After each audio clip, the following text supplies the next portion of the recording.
Bigay lang po tayo ng reaction po, mga kabida, dito ho sa naging tugon at reaction po ng Armed Forces of the Philippines, po. Dito ho sa, I don't know kung intriga ba ito o ito po ay balita, mga kabida, na meron daw 15 billion pesos na ghost military projects, mga kabida.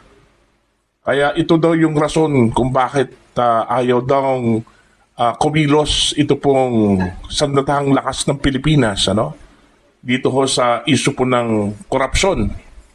Mga kabida, kahit na po, ang dami na pong nananawagan ho sa AFP, na mag-intervene, mga kabida, po. Okay? At ito po yung parang patutsada po, mga kabida, ni Congressman Kiko Barsaga, kay Secretary Gibo Teodoro ng Department of National Defense. Takot daw ito kung si Teodoro, mga kabida, kay Martin Romualdez, Sabi po ni Congressman Kiko Barsaga, po. Okay? Eto, babasahin ko lang po ang post, mga kabida, ng ang balita ngayon. Ito po yung kanilang titulo. Kaya pala takot. Okay? Ito yung naging pahayag po, mga kabida, ni Cavite 4th District Representative Kiko Barsaga, mga kabida, patungkol ho sa 15 billion pesos na sinasabi hong ghost military projects, mga kabida, Okay? Yan. Kaya pala takot. Ayun. Yan ang reaksyon ni Cavite 4th District Representative Kiko Barsaga sa iso ng umano'y 15 billion pesos ghost military projects na lumutang online ngayong linggo. Sa kanyang viral Facebook post, nagpatutsada ang kongresista. Ito yung kanyang sinabi po, mga kabida. 15 billion ghost military project. Kaya pala takot na takot si Gibo Teodoro kay Romualdez.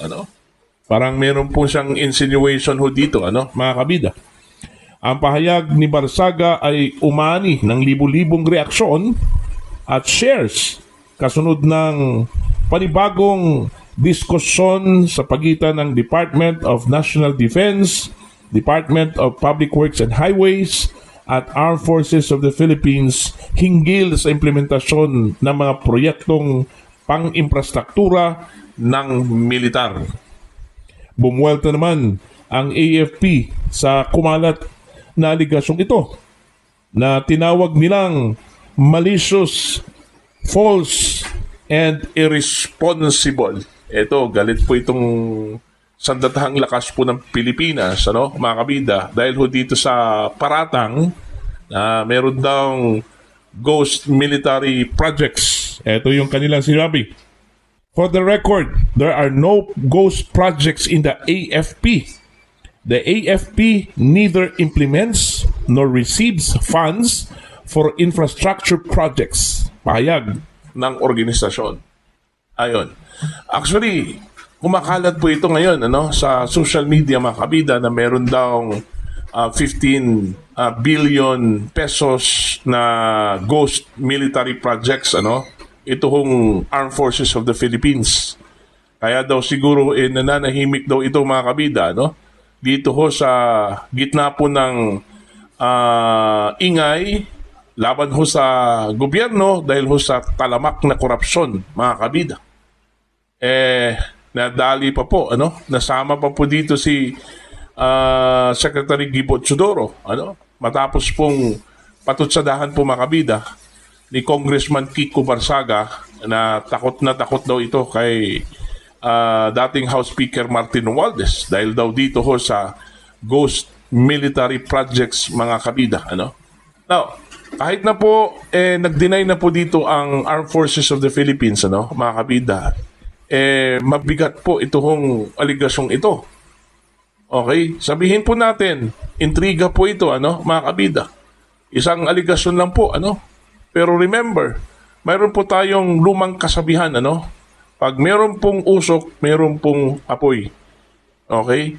Kaya nga, kailangan po itong imbestigahan, mga kabida, Ito hong kumakalat ngayon na balita na meron pong 15 billion pesos na ghost military projects, mga kabida. Pag sinasabi pong ghost military projects, ibig sabihin po niyan, meron pong budget, mga kabida, pero wala hong proyekto. Okay? Meron pong kontrata, pero wala hong proyekto. Okay? Now, kung totoo po itong 15 billion pesos, mga kabida, na budget for military infrastructure, tapos ang lumabas is ghost, ang tanong, saan po napunta ang 15 billion pesos? Kung totoo po ito, mga kabida. Although, sinabi ko na kanina, dininay na po ito ng Armed Forces of the Philippines. Okay? Pero kahit na po dininay na po nila ito, mga kabida, kailangan pa rin itong imbestigahan. Okay? Ang veracity po ng information ito. Okay? Kasi po, hindi ho maganda, mga kabida, na ito po ay kumakalat dyan po sa social media. Kasi po, parang ma-justify ho dito, mga kabida, ito hong walang imik ng Armed Forces of the Philippines. Okay? Sa mga ingay po ng ating mga kababayan laban ho sa korupsyon dito ho sa Pilipinas. Although, naintindihan po natin, mga kabida, Kaya nga, sabi nga ng ilang mga opisyal po ng Sandatang Lakas ng Pilipinas na itong mga kasundaluhan po natin, mga professional po ito. Okay? Hindi po sila magpadalos-dalos po, na kumilos, mga kabida, outside the frames of the Constitution. Ibig sabihin, yung unconstitutional action, mga kabida, kagaya na lang po ng kudita. Alright? Kung maalala po ninyo, nagpahayag po ito hong si Mayor Benji Magalong, mga kabida, dating general, ng Philippine National Police at graduado ho, produkto po ng Philippine Military Academy, mga kabida, na ang AFP po ay isang professional organization. Okay? Hindi po yan nagpadalos-dalos po, mga kabida, na kumikilos, batay lang po sa pag-uudyok po ng ilang mga organisasyon o grupo po, mga kabida. Okay?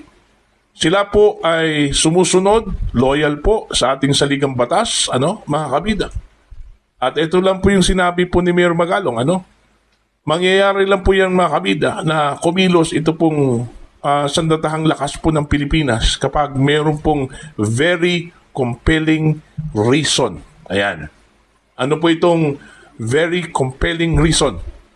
Okay? Kapag nagkakagulo na po ang bansa, na hindi na po rumerespeto, mga kabida, sa mga batas. Para bang nagkakaroon na po ng chaos, mga kabida, na hindi na po makokontrol. Yun yung panahon na umeeksena na po, ito hong militar, mga kabida.